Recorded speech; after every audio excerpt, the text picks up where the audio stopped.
अस्सलाम वालेकुम। अच्छा जी, आज हमने बात करनी है उस किताब के बारे में कि जो दुनिया में बुरे तरीके से गरीब हुई है।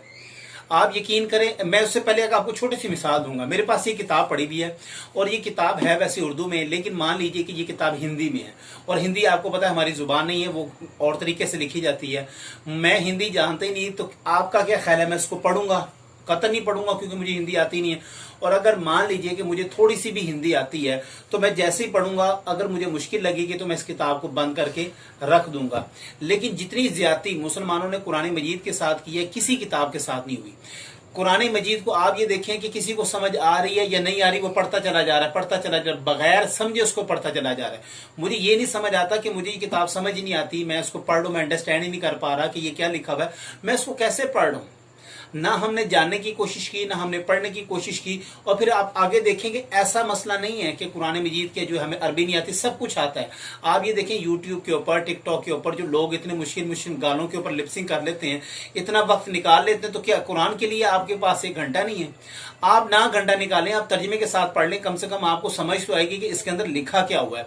सहाबा किराम का क्या तरीका होता था? सहाबा किराम कहते हैं कि जब तक हम एक आयत के ऊपर अमल नहीं कर लेते थे, उसको याद करके उसको इंप्लीमेंट नहीं कर लेते थे, हम अगली आयत नहीं पढ़ते थे। और कुछ सहाबा का तो ये भी अकवाल उनके नकल होते हैं कि उन्होंने 6-6, 7-7 साल एक सूरत के ऊपर लगा दिए, उसको अच्छे से पढ़ा, उसको समझा, उसको अंडरस्टैंड किया और अपनी लाइफ के अंदर उसको इंप्लीमेंट किया। और ये कुरान की जनाबे वाला अमीरत है। और इसकी गरीबत क्या है कि आज आप देखें महफिलों के अंदर छोटे से कारी साहब को बुलाया जाता है, छोटी सी एक सूरत पढ़ाई जाती है, उसके बाद फिर देर धड़ाधड़ वो ढोल बजा रहे हैं, डफ बजा रहे हैं, नाते पढ़ रहे हैं और तकरीरें, और जो जहान का जो कुछ वहां पे फजूलियात होता है, कुरान बिल्कुल तबर्रुक के लिए रखा जा चुका है।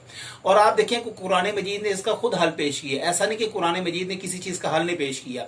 कुरान मजीद ने दो तरीके इसके बताए। सबसे पहले बताया है कि वरतिल कुरान तरतीला, एक तो कुरान को खूब ठहर ठहर के, यहाँ के ठहर ठहर से मुराद ये भी है कि आप इसको कुरान को आहिस्ता आहिस्ता आराम आराम से आप इसको याद करें, इसको पढ़ें, इसको समझें। और दूसरा कुरान मजीद ने एक और जगह इरशाद फरमाया फकरा मा तयस्सरा मिनल कुरान। और अगर आपको कोई सूरत मुश्किल लग रही, कोई आयत मुश्किल लग रही है, आप दूसरी किसी आयत को याद कर लें, उसको पढ़ें, उसको समझें और अपनी लाइफ के अंदर इंप्लीमेंट करें। मेरा भाई याद रखिएगा, दुनिया में कभी हम कामयाबी हासिल नहीं कर सके कुरान के बगैर। कुरान के बगैर जन्नत ज़ियाउल हक साहब का मैं एक बयान सुना था, उसमें उन्होंने एक बड़ी खूबसूरत बात फरमाई, वाअतसिमू बिहब्लिल्लाहि जमीआ। जब तक हम अल्लाह की रस्सी को नहीं थामेंगे, हम दुनिया में कामयाब नहीं हो सकते।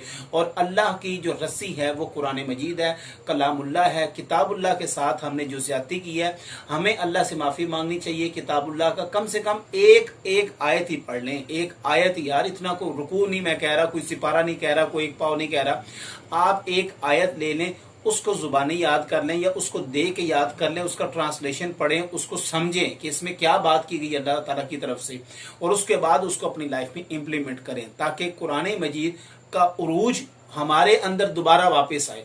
हम मुसलमानों का जवाल का एक सबब ये है कि हमने अल्लाह के कुरान को समझना छोड़ दिया है, और जो जहान के हमने तमाशे करने शुरू कर दिए हैं, तो ये हमारी बर्बादी के असबाब हैं। अगर आप अल्लाह के अजाब को टाल सकते हैं तो वो एक ही तरीकाकार है कि अल्लाह ताला की रस्सी को मजबूती से थामा जाए, उसको अंडरस्टैंड किया जाए, उसको समझा जाए और उसको अपनी लाइफ में इंप्लीमेंट किया जाए। उम्मीद है कि आज का आपको क्लिप अच्छा लगा होगा। दुआ फरमाइएगा। जज़ाकल्लाह। अल्लाह हाफिज।